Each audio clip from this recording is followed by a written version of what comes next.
But this is an amazing document.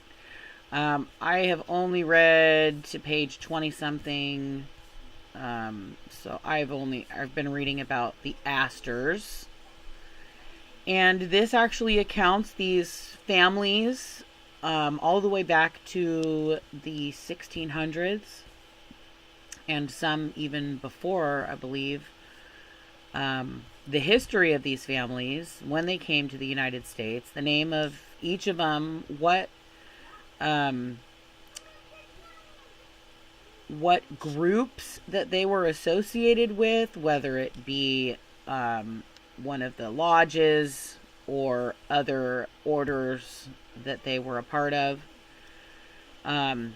So this is pretty compelling evidence for the things that people have been killed over. The information that people who were a part of these things were killed over exposing. And the connections that these people have, I mean, wow. I think it's really good to be aware of how this group operates, because they are who is in charge of the governments of the world. And they have been for a long time. This report, I believe, was written in the 90s, 92 or something.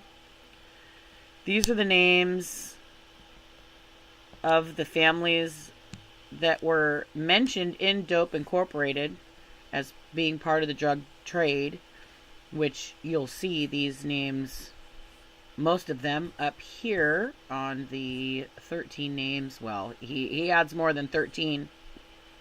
They say there's 13 founding families, but there are more than that. And I was going to find just the names part of it real quick. I think it was on page 5. This is all about the Astors, which is from where the name Astoria, Oregon got its name from. And apparently that is a occult hotbed in Oregon, which I did not know. I mean, I had a feeling because I went up there to see one of the star forts, and I felt like those star forts were all part of this previous one world order, possibly the Babel kingdom.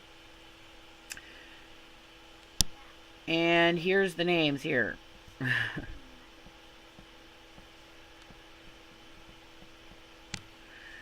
And these are just some of them. There's more. There's more people that are involved in this, you know. Once you marry into these families, you then have mixed your bloodlines once you have children, and you are in the lineage of, these elites. Well, they call themselves elites. I think they're a bunch of pathetic yellow bellies that can't be truthful and don't even want to show their faces, because it would be too obvious. You know, he talks in this about how some of the families were in charge of their businesses and these like businesses and companies that they started, but then other ones wouldn't even want to have their names associated with it, and so they would like to rule in complete anonymity and secrecy. And so anyways, I've only read, I think, about 20 pages. It is quite the information, and I would encourage you guys to look into it for yourselves. So 1995, that's when this was done. So that is what I wanted to share with you. Thanks so much for tuning in, May God protect us all from the dark forces that try to come against us. And may God's kingdom come.